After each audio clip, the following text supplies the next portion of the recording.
따라서 합시다. 이 시대 사람들의 영적인 반응, 올 이 시대 사람들에게 우리가 복음을 전할 때 그들이 보이는 영적인 반응은 어떠한가? 2017년도에 미국의 퓨리 소치센터 조사에 의하면 유럽의 크리스천 중 69%가 가난 성도라고 이렇게 나와 있습니다. 가난 성도, 그러니까 이 말을 뒤집으면 안 나가 이겁니다. 하나님을 알긴 알아요. 근데 안 나가요. 교회를 안 나가요. 이런 성도가 대단히 많다는 것입니다. 한국기독교 목회자협의회에서 2018년도 조사한 결과도 이와 매우 유사합니다. 2012년도에 1%를 보였던 가난한 성도가 2017년도에는 23%가 증가한 것입니다. 그 이유가 무엇이냐? 44%를 차지했는데요. 그게 얽매기 싫어서 교회 나가기가 싫다는 겁니다. 그냥 내 마음으로만 믿자. 물론 성경적이 아니지만은 많은 사람들이 그렇게 생각하면서 이렇게 집에서 뭐 유튜브를 본다든가 이런 쪽으로 빠져가고 있다는 것입니다. 그 다음은 목회자에 대한 부정적 이미지가 14%였고 또 세 번째는 교인들의 배타적인 태도가 11% 순위로 이렇게 나타났습니다. 그러나 근본적인 또 다른 이유가 거기에 있습니다. 그 이유가 무엇이냐? 그것은 빛과 어둠의 근본적인 영적 대결이에요. 영적 spiritual encounter. 그러니까 영적 이 대결, 영적 싸움이기 때문에 여러분 그렇게 되는 거예요. 이 둘은 서로가 반대가 되는 것 여러분 잘 알고 계시죠? 성경에 의하면 복음은 빛이요 이 세상의 죄는 어둠으로 이렇게 표현이 되고 있습니다. 요한복음 1장 9절 11절까지 보면 어둠으로 가득 찬 이 세상에 주님이 오셔서 복음의 빛을 비춰주시니까 사람들의 반응이 어땠다고 말합니까? 꺼려했다, 싫어했다. 그것을 넘어서서 그 복음을 전하는 사람을 미워하고 핍박했다. 예수님이 전하는 이 생명의 복음, 천국 복음을 사람들이 꺼려하고 받기를 꺼려하면서 하나님을 자기들의 주님으로 아버지로 받아들이지를 아니했다. 이렇게 말씀한 것을 우리가 바라보게 됩니다. 왜 그럴까요? 그것은 이 세상 사람들이 자기들의 죄의 모습들이 복음의 빛 가운데 드러나기 때문에 그 복음을 미워하고 그 복음을 전하는 사람을 그렇게 핍박하는 거예요. 왜? 자기의 정체가 드러나니까. 이 복음은 뭡니까? 빛이에요. 생명의 빛이에요. 그래서 이 빛이 우리에게 비춰지면은 어떻게 합니까? 우리의 어둠의 정체가 드러나거든요. 이 어둠이 떠나가야 돼요. 여러분 캄캄한 밤 위에 이제 이른 아침에 태양빛이 비춰지면 어떻게 됩니까? 어둠이 자기 자리를 내주고 떠나가잖아요. 빛 앞에 어둠이 여러분 물러가지 않습니까? 그러니까 이 생명의 빛 앞에 죽음의 권세인 이 어둠의 것들이 자기 정체가 드러나면서 물러가는 거예요. 꺼려하는 거예요. 빛을 싫어합니다. 생리적으로 이것은 싫어하게끔 되어 있습니다. 그래서 어느 시든지 복음을 증거하면은 여러분 거기에는 항상 갈등이 있고 싸움이 있어요. 그러다가 이제 사람들이 복음의 진실을 알고 복음을 받아들이고 복음을 통해서 은혜를 받으면 내가 왜 진정에 예수를 믿을 걸, 내가 왜 핍박했는지 모르겠다. 여러분 이렇게 고백하는 사람들이 많아지는 것을 바라보게 됩니다. 오늘 본문을 통해서도 보면 하나님은 어느 시대 누구에게나 당신의 은혜와 구원의 복음으로 찾아오신다 하는 것을 우리가 또다시 발견하게 됩니다. 그런데 그들의 반응은 여러분 복음에 대한 오늘 이 세상 사람들의 반응은 긍정과 부정으로 나눠집니다. 어느 시대나 그러거든요. 받아들인 사람이 있고 그것을 거절한 사람이 있다는 거예요. 노아 때도 그랬습니다. 하나님이 노아를 통해서 이제 죄로 관영한 그 세상을 심판한다고, 물로써 세상을 심판한다고 회개하고 하나님을 믿으라고 그렇게 아무리 외치댔지만 사람들의 반응은 시큰둥했습니다. 거절했습니다. 오히려 노아를 핍박했습니다. 피해당했습니다. 여러분, 그러나 하나님이 약속했다는 반드시 찾아오고야만 것입니다. 노아가 전한 복음을 받아들였던 사람들, 노아의 식구밖에 없어요. 얼마나 그 시대가 마음이 강박하고 복음에 대해서 열려지지 않았는가. 여러분, 그래서 물심판이 있을 때에 노아의 8식구만 구원받았고 나머지는 복음을 거절한 사람은 다 물의 심판을 받아서 수장이 되고 말았다는 사실입니다. 노세 때도 그랬습니다. 하나님은 그 시대에 악으로 가득 찬 동성애 사건으로 인해서 참으로 도롭기가 한량이 없던 여러분 소돔성을 하나님이 불로써 심판하는데 사람으로 나타난 천사를 통해서 복음을 전하죠. 회개하라고. 너희가 만약에 회개하고 이 성을 떠나가면 죄악된 세상을 너희가 등지고 하나님 쪽으로 가면 너희가 살 수 있으리라. 여러분, 그렇게 복음을 전했는데 사람들이 반응이 어땠습니까? 웃기는 소리 하지 말라고 그랬어요. 웃기는 소리, 별 웃기는 소리도 하고 있네. 그 사람들이 복음을 거절했습니다. 심판의 복음을 아주 받아들이지 않았습니다. 심지어는 노세 사유가 성경에 보니까 뭐라고 말씀했냐면 농담으로였다. 농담으로. 이거 웃기는 소리 잘하네. 무슨 하나님의 심판이야. 이렇게 좋은 날씨에 무슨 물심판이야. 무슨 불심판이야. 불심판. 그렇죠? 소돔성은 불로 멸망당했잖아요. 노아 때는 물로 멸망을 당했지만은. 그러니까 이제 그것을 복음을 받아들이지 않고 여러분 그걸 비아냥대고 조롱했다는 것입니다. 여러분, 어떻게 되었습니까? 노세 사위는 소돔성 하나님께서 유황불로 심판할 때 그들이 다 불에 타 죽고 만 것입니다. 예수님 당시에도 그랬습니다. 하나님은 세례 요한과 예수님을 통해서 사람들에게 천국 복음을 전한 것입니다. 이 두 분의 사역을 통해서 구원의 특징과 그 다음에 성격이 무엇인지를 잘 깨닫게 하신 것입니다. 본문에 의하면 예수님은 그 시대를 향하여 이렇게 진단을 내렸습니다. 16절 17절 우리 한번 다시 한번 읽어봅니다. 시작. 이 시대를 무엇으로 비유할까? 비유하건대 아이들이 장터에 앉아 제 동물을 불러 이르되 우리가 너희를 향하여 피를 불어도 너희가 춤추지 않고 우리가 슬피 울어도 너희가 가슴을 치지 아니하였다 함과 같도다. 아멘. 여러분, 그 시대의 사람들의 영적인 반응이 어땠습니까? 이제 피를 불었습니다. 여기서 피를 불어도 너희가 춤추지 않았다. 이것은 예수 그리스도의 천국 복음을 가리키는 것입니다. 아무리 천국 복음, 기쁨의 복음, 영생의 복음, 축복의 복음을 전파했지만 사람들의 반응이 시큰둥합니다.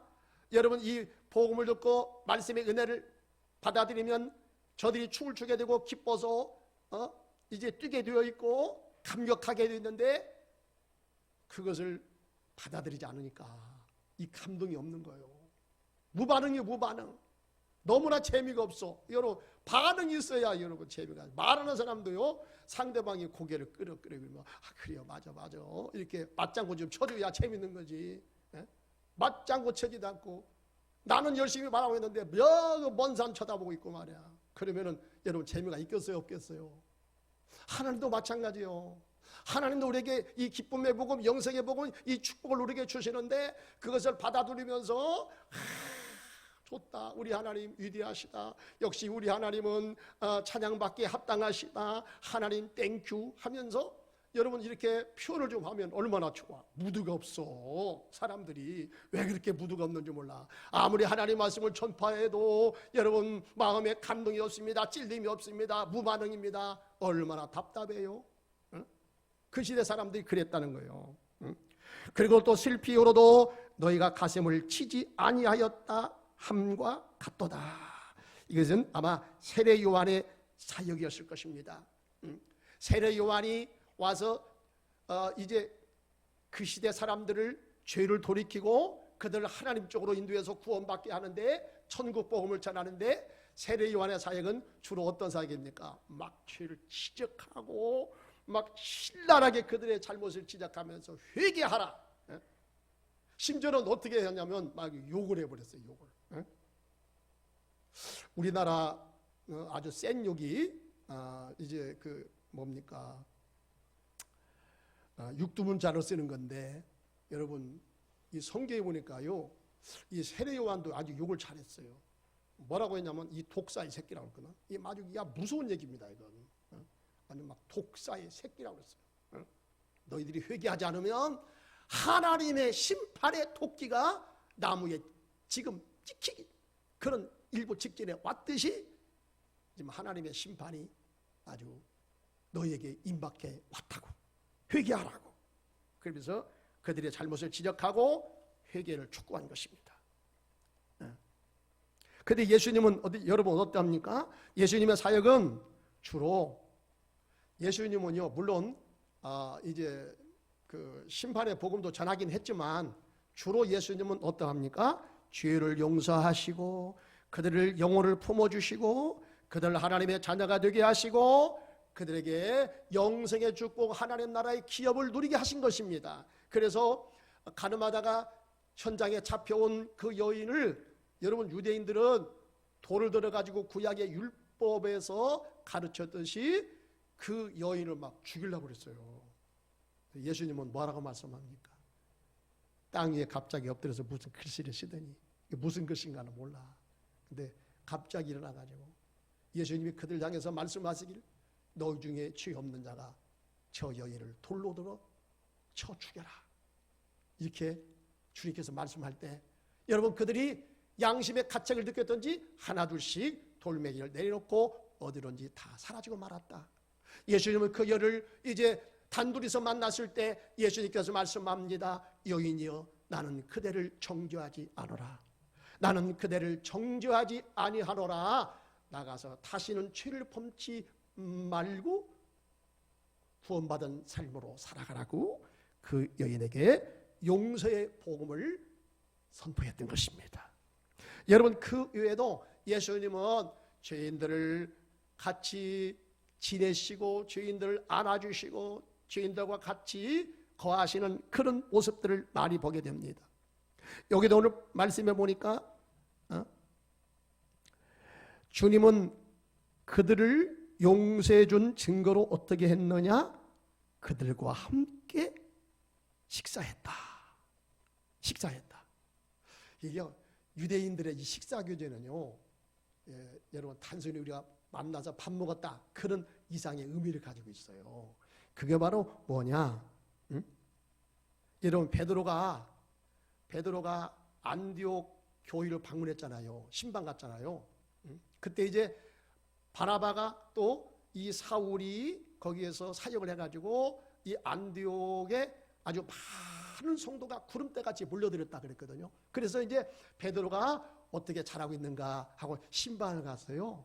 신방을 가지고 거기에서 이방인들과, 이 안디옥이니까 시리아 안디옥이지 않습니까? 안디오커스, 지금도 이제 안티오커스인데, 여러분 이 여기에서 이방인들과 같이 식사 교제를 했어요. 베드로가 밥을 먹었어요.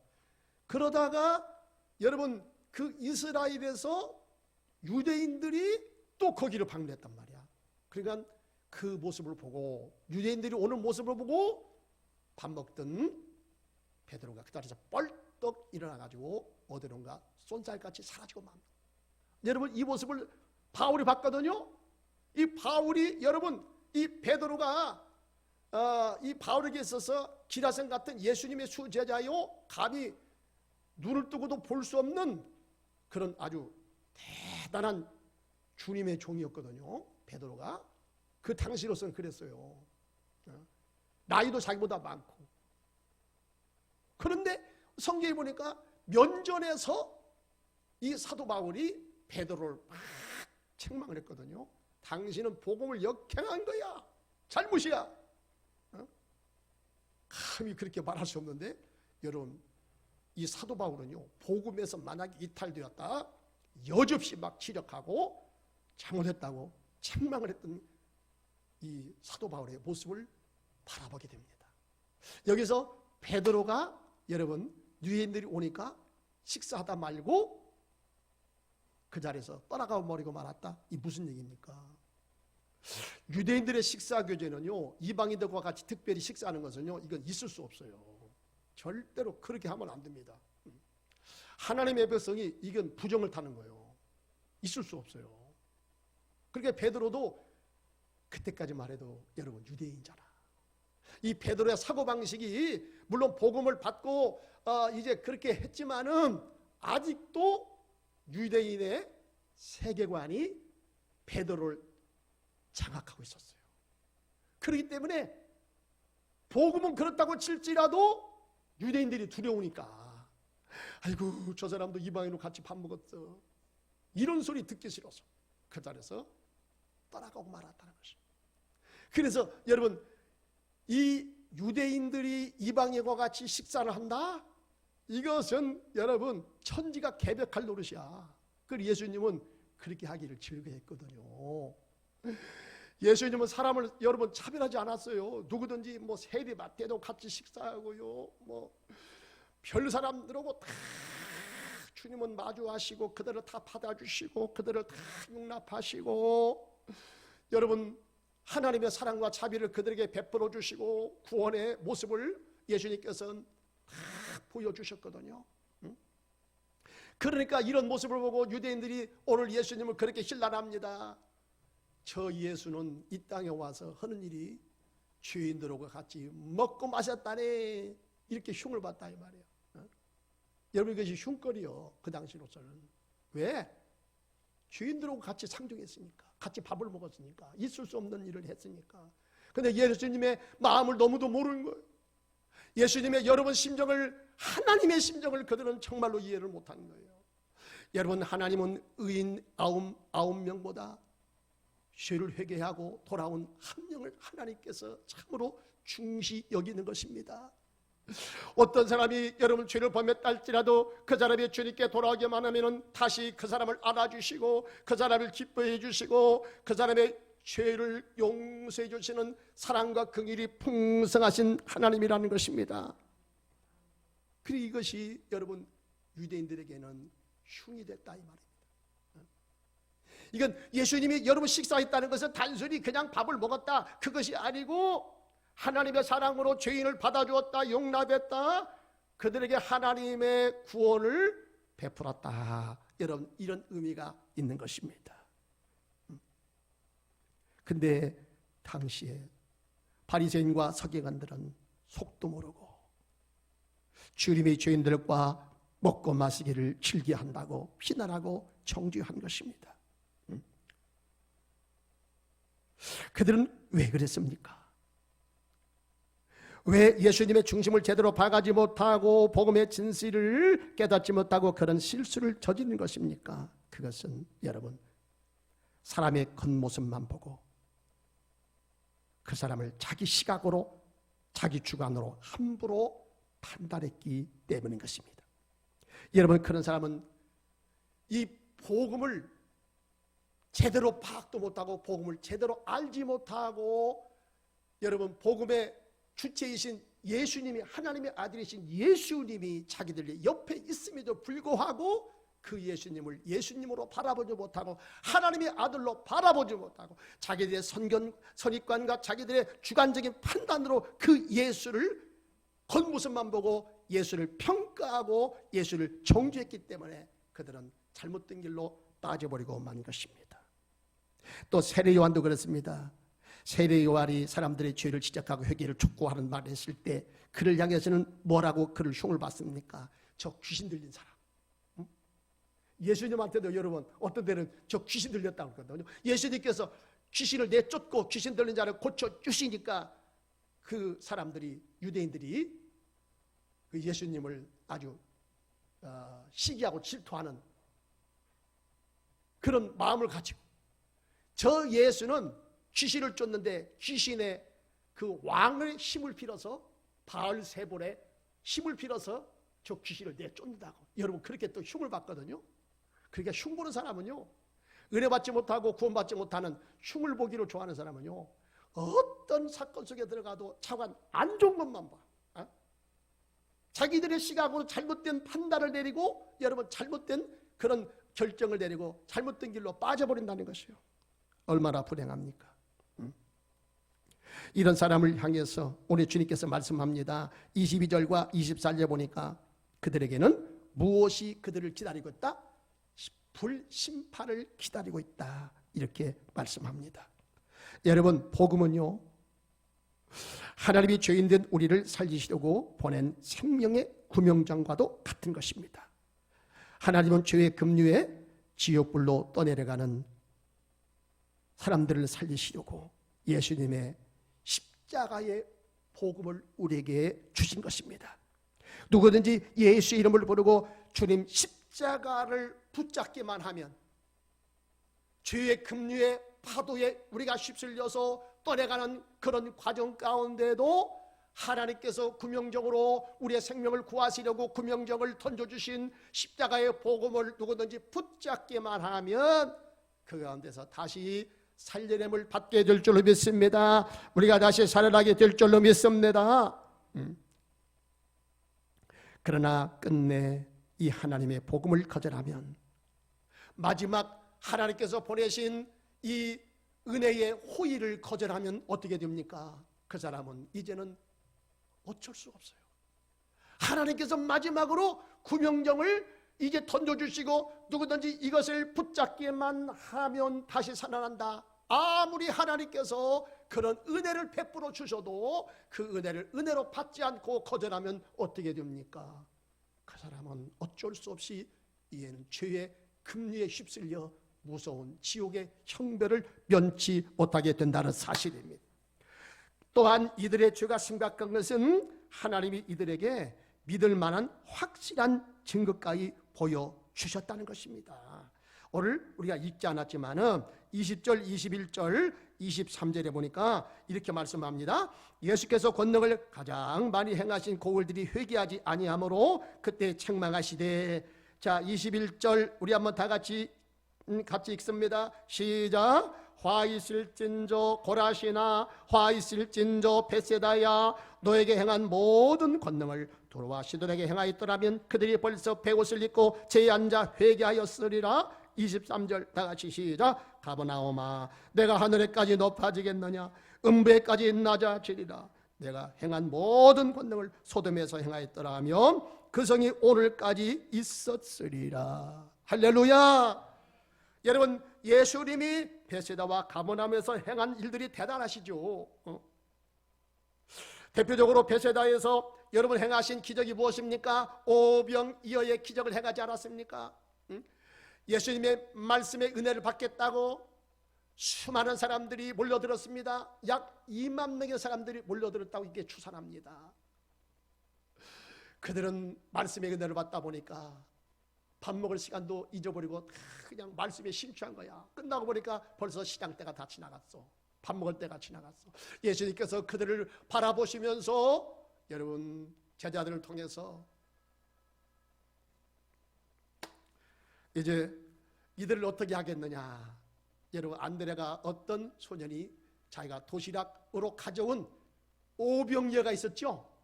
떡 5덩이와 물고기 2마리예요. 한 사람 먹을 수 있는 그런 식량이죠. 예수님께서 그걸 받아주시고 하늘을 향해서 여러분 축복기도 하십니다. 감사기도 하십니다. 그리고 나눠주라고 합니다. 여러분 그때에 그 자리에 모였던 2만 명의 사람이 오병이어를 통해서 다 배불리 먹고 남은 것이 12광주리에 찼더라. 할렐루야. 이런 놀라운 기적의 역사가 일어난 것입니다. 사람들이 깜짝 놀랐습니다. 이것을 보고 과연 예수님은 하나님의 아들이시다, 능력자시로구나 여러분 감탄하면서 예수님이 하나님의 아들이심을 믿게 되었다는 사실입니다. 또한 가버나움에서 예수님이 행하신 기적도 많죠. 물 가지고 그 자리에서 포도주로 변화시킨 것입니다. 예수님께서 말씀하실 때에 여러분 그 자리에서 물이 변해서 포도주로 바뀌는 이런 역사가 일어났어요.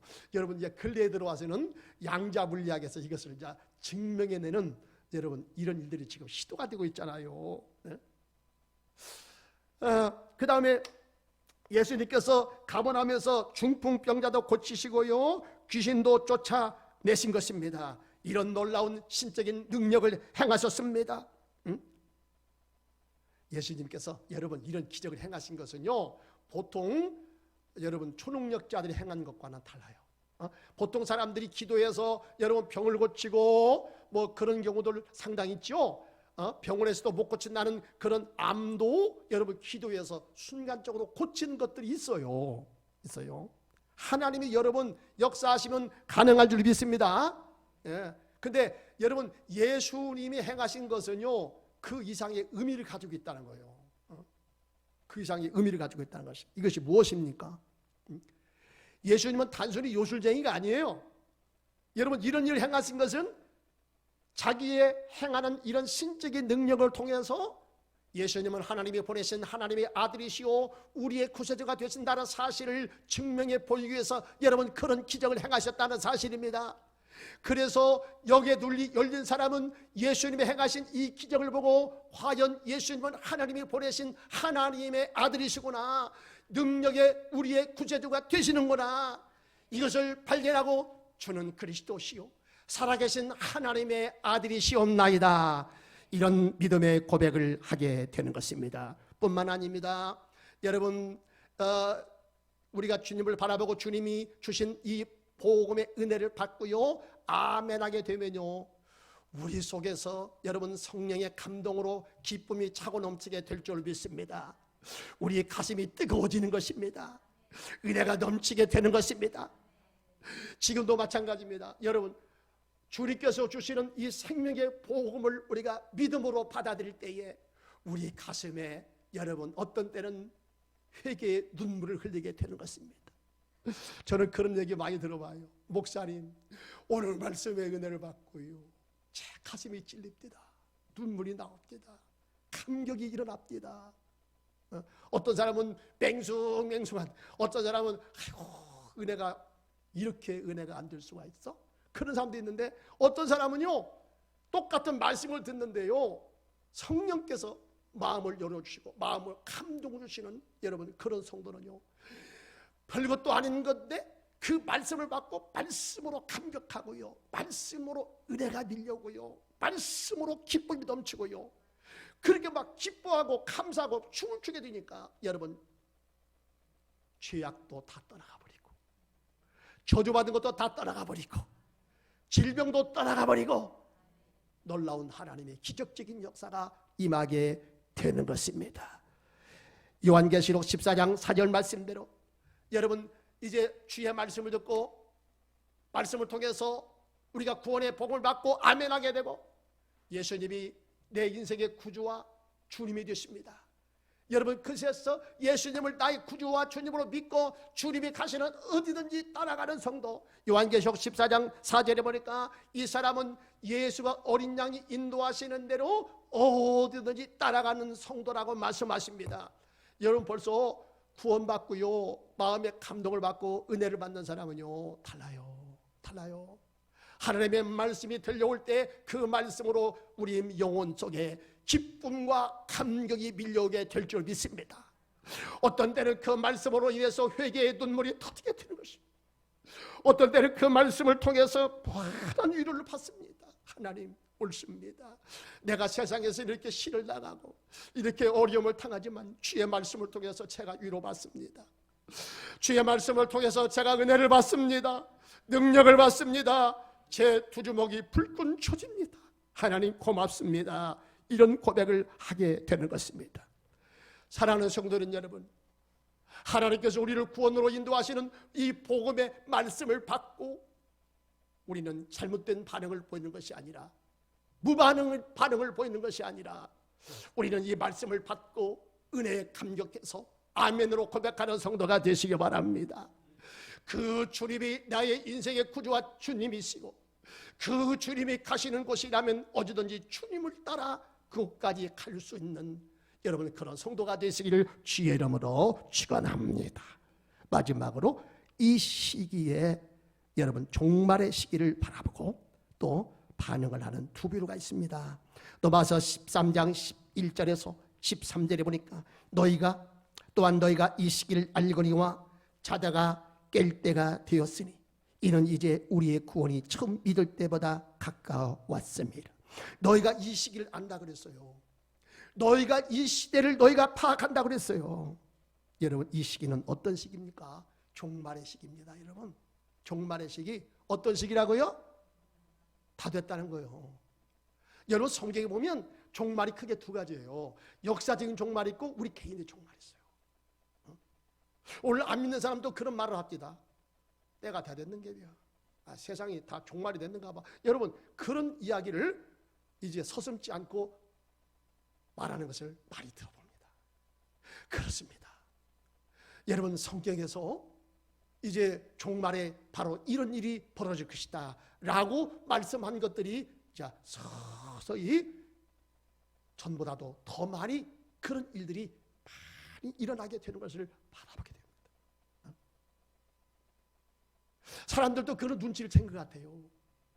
복음을 받지 못한 사람들도, 하나님을 믿지 못하는 사람들도 여러분 그런 고백을 한다니까. 세상이 다 됐는가 봐. 다 됐는가 봐. 여러분, 그런 말을 많이 하게 된다는 겁니다. 성경은 여러분 너무나 정확하게 말씀합니다. 여러분, 우리가 날 때가 있으면 죽을 때가 있고, 아플 때가 있으면 보침을 받을 때가 있고, 어떤 일 시작할 때 있으면 마치는 때가 있고, 하나님이 역사를 시작했으면 역사를 마감하는 종말의 때가 반드시 오고야 만다는 것입니다. 여러분, 성경에서 말씀한 그 때가 이제 우리 앞에 거의 임박해 오게 된 것입니다. 그래서 오늘 말씀도 이제는 너희가 이 시기를 알거니와 자다가 깰 때가 벌써 되었으니 이젠 우리의 구원이 처음 믿을 때보다 가까이 왔습니다. 여러분, 우리 개인의 종말도 있는 거예요. 우리가 이 땅에 육신을 가지고 왔다고 한다면 우리는 언젠가는 불편한 진실 얘기지만은 언젠가는 이 세상을 떠나가야 됩니다. 여러분, 인정하시죠? 불편한 진실이다 그랬어요. 그러나 이것은 분명한 진실입니다. 사실입니다. 어찌할 수 없습니다. 여러분, 우리는 한번 그 관문을 통과해야 됩니다. 이제 하루가 가면 또 한 해가 가면 벌써 올 한 해가 다 기울어요. 이제 나도 그때가 가까이 왔다. 여러분, 이렇게 생각하시면 틀림이 없습니다. 우리도 이제 죽음의 관문을 향해서 한 발 한 발 더 가까이 다가서게 되는 것입니다. 여러분, 노인분만 죽는 것이 아니라 젊은 사람도요, 언제 어떻게 될지 몰라. 언제 죽음이 내 앞에 다가올지 몰라요. 저는요, 제가 국민일보 그걸 보고 깜짝 놀랐어요. 어떤 한국에서요, 유명한 장로님이야. 그냥 그분의 이름 얘기만 하면 다 알아요, 사람들이. 근데 성지순례 갔다 와다가 그런 고백을 했답니다. 목사님들 앞에. 목사님들, 제가 죄송합니다. 제가 유명한 사람인데요, 저는 솔직히 내가 교회 장로지만 저 천국을 잘 몰라요. 저 죽으면 어떻게 될지 모르겠어요. 저 천국을 잘 모르거든요. 이런 고백을 했다는 거예요. 여러분, 오늘날 많은 사람들이요, 교회를 오래 다녀요. 교회 중직을 받고 있어요. 그러나 천국에 대해서 잘 알지 못해서 죽음이 막상 내 앞에 다가왔을 때 사람들이 벌벌 떨게 된다는 거죠. 그렇기 때문에 여러분, 우리가 죽음의 준비를 잘 하셔야 됩니다. 여러분, 죽음이 어느 순간인가 여러분 내 앞에 반드시 오게 될 텐데 그때가 언젠가는 우리는 아무도 몰라요. 그렇기 때문에 우리는 이제 내가 죽음의 관문에 내가 들어가게 될 것이다. 그때는 언젠지 모르지만 반드시 그때가 오게 되고 말게 될 것이다. 여러분, 이 생각을 가지시고 항상 죽음의 준비를 잘 하시기 바랍니다. 할렐루야. 죽음의 준비를 잘 하시기 바랍니다. 저는 저번에 조용기 목사님 돌아가셨을 때요, 저는 다른 사람 그렇게 울지 않았는데 저는 2번이나 울었어요. 왜 이게 눈물이 나와. 제가 그래서 동영상 내가 또 보고 몇 번 봤어요. 그냥 이렇게 보고 싶더라고. 또 막 지금 눈물이 나와요. 우리 아버지도 아는데 막 눈물이 나와. 왜 그러냐? 가만히 생각해 보니까 그렇게 여러분 영적인 거장 아닙니까? 어쨌든 간에 물론 실수도 많이 있지만은 영적인 거장이에요. 대단한 분이에요. 대단한 분이에요. 그건 사실입니다. 그런 분도 저렇게 죽으니까 다른 사람에게 떼매서 저렇게 땅속에 들어가는구나. 이걸 생각하니까 그냥 눈물이 나와. 어떻게 보면 참 인생이 참 서글퍼져. 여러분, 사람이 죽음으로만 끝나는 것이 아니라 여러분 죽음 위에 다음 세상이 있다는 것을 여러분 믿으시기 바랍니다. 그렇기 때문에 우리는 자꾸 이 죽음의 훈련을 해야 되고 죽은 다음에 다음 세상이 있다는 것을 우리는 알아야 되고 잘 모르게 생겼으면 여러분 유튜브 들어가가지고 임사체험 얘기를 많이 들어보세요. 최면술사 얘기를 듣지 마시고요. 실제로 죽었다가 살아난 임사체험자 얘기를 들으면 여러분 한 가지로 똑같은 얘기를 하거든요. 그들은 빛이신 하나님을 만났다. 무한한 그 신의 임재 앞에 빛이신 하나님 앞에 둘러싸여서 자기 영혼에 말할 수 없는 위로를 받았다. 다 그런 얘기를 하게 되는 것입니다. 여러분 이와 같이 우리 개인의 종말, 역사적인 종말을 통해서 주님 다시 오실 때 우리는 어떻게 준비를 해야 됩니까? 오늘 말씀에 보니까 이렇게 말씀합니다. 밤이 깊고 낮이 가까웠으니 이제는 구원받을 이제 광명의 천지가 다가오고 있다. 천국이 다가오고 있다. 이런 얘기입니다. 그러므로 우리가 어둠의 일을 벗고 빛의 갑옷을 입자. 낮에와 같이 단정히 행하고 방탕하거나 술 취하지 말고 음란하거나 호색하지 말고 다투거나 시기하지 말고 오직 주 예수로 옷을 입자. 할렐루야. 여러분 이제 잠옷은요 낮이 가까웠으니까 밤이 깊고 낮이 가까웠으니까 잠옷을 벗어 던져야 되겠죠. 잠옷을 이제 벗어버려야 되겠죠. 여러분 낮인데 잠옷을 입고 다닐래요? 그럴 사람이 있어요? 낮인데 막 잠옷을 입고 막 활보하고 있네? 여러분 그렇게 되면 되겠어요? 아니죠. 이제는 낮이 밝아왔습니다. 그렇기 때문에 옷 준비를 하고 있다가 이제는 평상보로 여러분 받고 입어야만 되는 것입니다. 이제 우리 주님 오실 여러분 죽음의 관문을 통해서 우리는 저 세상으로 가야 되는데 저 세상으로 가기 위해서 다 옷 준비를 해야 된다는 것입니다. 주님께서 마태복음에 말씀했죠. 하늘에 여러분 천국 잔치에서 주님께서 일어나셔서 살피십니다. 그런데 많은 사람 가운데서 옷을 입지 않고 예복을 입지 않고 온 사람이 있다. 주님께서 말씀합니다. 저 사람을 이렇게 세워서 저 사람을 밖으로 내쫓아라 말씀했어요. 그 자가 누굽니까? 옷을 입지 않았다. 여러분 우리가 주님 앞에 가서 서게 될 그 옷이 뭡니까? 영생의 옷이 뭡니까? 이것이 바로 의의 세마포시요 요한계시록 19장 8절에 보니까 이는 성도들의 옳은 행실이니라. 할렐루야. 옳은 행실이에요. 옳은 행실이에요. 여러분 참 믿음은 여러분 바른 행동으로 연결이 되는 줄 믿습니다. 우리가 예수를 믿는다 하고 여러분 그에 따른 행동이 따라가지 않으면 그 믿음은 진짜요 가짜요? 이건 가짜다. 이것은 진짜 믿음이 아니야. 진짜 예수를 믿었으면 여러분 예수를 따라가 예수를 닮아가는 성도가 되어야 될 줄을 믿습니다. 우리 주님의 비전을 같이 가지고요 우리 주님의 했던 그 행동을 같이 하게 되는, 그래서 예수의 옷을 입게 되는 것입니다. 이 예수의 옷을 입어야만이 여러분 다음 세상에 들어가는 거예요. 아무나 들어가는 게 아니에요. 그렇기 때문에 여러분 이 땅에서 우리가 옷 준비를 해야 되는데 어떻게 옷 준비를 합니까? 어떻게 여러분 깨끗한 의의 세마포를 만들어 갑니까? 예수 그리스도의 십자가에서 피 흘린 보배로운 피로써 여러분 씻을 때만이 우리의 불결한 육체의 때는 지워지게 될 줄 믿습니다. 깨끗이 우리의 의의 옷이 빨아지게 될 줄 믿습니다. 이 옷을 준비한 성도만 하나님 나라에 들어가게 되는 것입니다. 기도하겠습니다.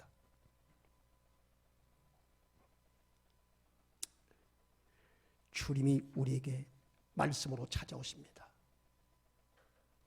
나를 살리시려고, 내게 은혜 주시려고.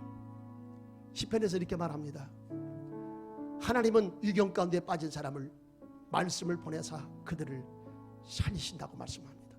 하나님의 율법은 확실하니 저들의 영혼을 소성시킨다고 말씀했습니다. 하나님은 말씀을 보내사 복음을 통해서 우리를 새롭게 하십니다. 우리를 고쳐주십니다. 우리를 의의 길로 인도하십니다. 우리를 천국길로 인도하십니다. 살다가 시련 당하고 어려움 당했다 할지라도 우리 주님은 주님 앞에 와서 도움을 구하는 사람, 하나님의 긍휼하심을 구하는 사람, 무릎을 꿇고 자기 가슴을 치고 회개하며 주님께 돌아오는 사람, 주님이 다 받아주십니다. 과거에 내가 어떤 죄를 범했다 할지라도 우리 주님은 묻지 않으십니다. 다 용서하십니다. 십자가로 우리를 품어주십니다. 그 주님의 사랑을 생각하며, 오 주님, 나의 무거운 짐을 다 주님께 내려놓습니다. 내 마음의 상처도 이 시간 십자가 앞에 다 내려놓습니다. 아버지, 나를 새롭게 하여 주옵소서. 나를 붙잡아 주시옵소서. 하나님, 주님을 향한 내게 주신 그 믿음, 이 세상 살아갈 때 어떤 상황 속에서 흔들림이 없도록 도와주시고 이 믿음 붙잡고 천국까지 잘 가게 하여 주옵소서. 하나님, 사람으로부터 내가 상처를 받고 힘들어서 어떤 때는 피곤해 지치고 넘어질 때가 있습니다. 실망할 때가 있습니다. 그럼에도 불구하고 믿음의 주 연전케 하시는 주님을 바라보고 믿음으로 주님을 향해서 나아가기 원합니다. 이 시간 주님 앞에 기도합시다. 주님, 나는 부족하고 나는 연약합니다. 그러나 주님께서 복음으로 내게 찾아오시고 성령의 감동을 주시고 지금까지 나를 믿음의 사람으로 세워주셨습니다. 이끌어 주셨습니다. 하나님, 이 믿음 잃지 않게 하시고 흔들리는 세파 속에서도 이 믿음 붙잡고 끝까지 믿음으로 승리하게 하여 주시옵소서. 기도하시기 바랍니다. 주여, 내게 은혜를 더하여 주옵소서. 흔들리는 세상 가운데서도 하나님 아버지, 내가 주님의 약속의 말씀을 아버지 주여 거기에서 놓치지 않게 하여 주시고 약속의 말씀을 붙잡고 끝까지 믿음으로 달려가게 하옵소서. 할렐루야, 할렐루야, 할렐루야, 할렐루야. 비바람이 앞길을 막아도 나는 주의 길을 따라가기 원합니다. 이 길은 영광의 길이고 이 길은 승리의 길이고 나를 구원하신 주님이 십자가를 지고 가신 그 길입니다. 아버지, 주님의 뒤를 따라가겠습니다. 믿음으로 가겠습니다. 나를 붙잡아 주시오. 비바람이 앞길을 막아도 나는 가리, 주의 길을 가리. 눈보라가 앞길을 가려도 나는 가리, 주의 길을. 이 길은 영광의 길, 이 길은 영광의 길, 이 길은 승리의 길. 나를 구원하신 주님이, 구원하신 주님이 십자가 지고 가신 길, 나를 가리라, 나는 가리라. 주의 길을 가리라. 주님 발자취, 주님 발자취 따라 나는 가리라. 나는 가리라.